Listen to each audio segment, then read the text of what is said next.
নারী উদ্যোক্তাদের সৃজনশীলতা দেশীয় পণ্য ঐতিহ্যকে উদযাপন করতে চট্টগ্রামে অনুষ্ঠিত হলো 3 দিনব্যাপী উদ্যোক্তা মেলা অনন্যা এক্সপো। দ্বিতীয় দিনের মতো ইকো লিভিং এর আয়োজনে পাঁচলাইশের কাতালগঞ্জ কিশলয় কনভেনশন হলে এই মিলন মেলা বসে। ফ্যাশন, লাইফস্টাইল, জুয়েলারি, ফার্নিচার, হস্তশিল্প থেকে শুরু করে বাহারি খাবারের স্টল সব মিলিয়ে পুরো আয়োজন জুড়েই ছিল ক্রেতা ও দর্শনার্থীদের উপচে পড়া ভিড়। মেলায় আসা দর্শনার্থীরাও নারী উদ্যোক্তাদের এমন উদ্যোগে প্রকাশ করেছেন সন্তুষ্টি। আয়োজকরা জানান, আলহামদুলিল্লাহ, eco living presents Ananya expo 2 খুবই ভালো সাড়া পেয়েছি। এতটা সাড়া পাবো আসলে চিন্তা করি নাই। এটা আমার জন্য আসলে সবার দোয়ায় আসলে আমি এতটুকু পর্যন্ত এসেছি এবং সাড়া পাবো এভাবে আসলে এটা আমার চিন্তারও বাইরে ছিল। এখানে আলহামদুলিল্লাহ আমাদের প্রতিটা স্টল অনেক ভালো সেল করেছে এবং প্রচুর ক্রাউড হয়েছে। গতকাল এবং আজকে দুদিনই কিন্তু আমাদের প্রচুর ক্রাউড ছিল। আমরা আর কিছুটা সময় আছি, আজকে আমাদের মেলার শেষ দিন, আর রাতের 9টা 10টা এতটুকুই আছি। সো এখনও যারা ভিজিট করেন নাই সবাই চলে আসেন আমাদের এক্সিবিশনে। আমরা আছি রাত 10টা পর্যন্তই আছি। আপনারা এখানে অনেক অনেক ডিসকাউন্ট অফারে হচ্ছে আমাদের স্টল পার্টনারদের থেকে পেয়ে যাবেন, অনেকগুলো প্রোডাক্টস পেয়ে যাবেন। এবং ইকো লিভিং থেকেও হচ্ছে যারা এখনও পর্যন্ত ইকো লিভিং ভিজিট করেন নাই, আপনারা ইকো লিভিংয়ে আসবেন। ইকো লিভিংয়ে অনেক সুন্দর সুন্দর ফার্নিচার পাওয়া যায়, ঘর সাজানোর সব ধরনের ফার্নিচার ইকো লিভিংয়ে রয়েছে। সো অবশ্যই ভিজিট করতে হবে আপনাদেরকে।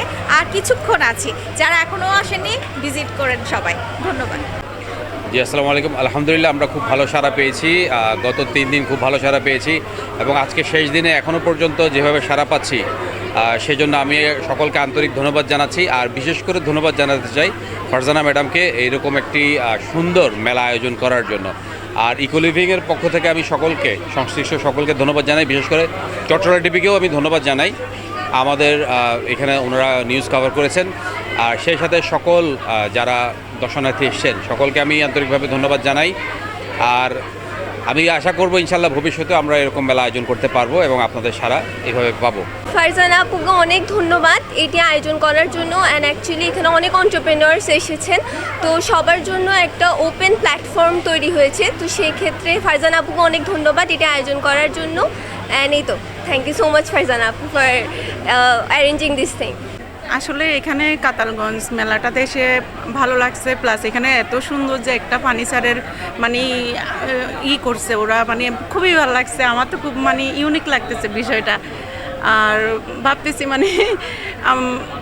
মানে ইমাজিন করতে পারতেছি যে মানে এটা যে আরাম আমরা এতদিন দেখি যে মানে ওরকম ফিল করতে পারি না, এখন বসে ওইটা ফিল করতে পারতেছে। আসলে মানে বসলে একটা ঘুম চলে আসার মতো বিষয় আমার কাছে। 23, 24, 25 আমাদের 3 দিন ব্যাপী অনন্যা এক্সপো সিজন 2 হয়েছিল।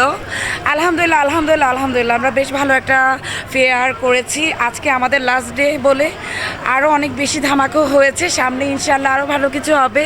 আমার থেকে ভালোই লাগতেছে, কেননা এখানে আমরা ইমাজিন করতে পারিনি যে আমরা ভিডিও দেখে আসছি, দেখে ভালোই লাগতেছে। আর আশা করি আমার থেকে একটা নেওয়ার ইচ্ছা আছে। আজকে যখন বসছি আমার থেকে যখন একটা আলাদা একটা ফিল আসতেছে ঘুম আসার। আমার সঙ্গে পাপার সঙ্গে এটা স্টোনস। আমরা Halishahar based, mainly Chittagong based আমরা ব্যবসা করে থাকি। আমরা বিভিন্ন ধরনের মেলায় অংশগ্রহণ করি।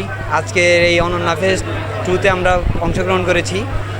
3 দিনের মধ্যে ভালোই সাড়া পেয়েছি মোটামুটি, আলহামদুলিল্লাহ। আমরা 3 দিনের জন্য এখানে আসছি। মোটামুটি প্রথম 2 দিন রেসপন্সটা খুব একটা ভালো না হলেও আজকে মোটামুটি ভালো, মোটামুটি ক্রাউড আসতেছে এখন পর্যন্ত। আমরা রাত 10টা 10:30 পর্যন্ত আছি, আশা করছি ভালো কিছু হবে ইনশাল্লাহ। নারী উদ্যোক্তাদের প্রতিভা বিশ্বমঞ্চে তুলে ধরা এবং তাদের জন্য একটি স্থায়ী প্ল্যাটফর্ম তৈরি করাই এই উদ্যোগের মূল উদ্দেশ্য। উদ্যোক্তা ও ক্রেতাদের প্রাণবন্ত অংশগ্রহণে সমাপ্তি হলো অনন্যা এক্সপো এর। নারী উদ্যোক্তাদের স্বপ্ন আর সম্ভাবনাকে এগিয়ে নিতে এই আয়োজন রাখবে গুরুত্বপূর্ণ ভূমিকা, এমনটাই প্রত্যাশা সবার। X news, Chattala TV, Chittagong.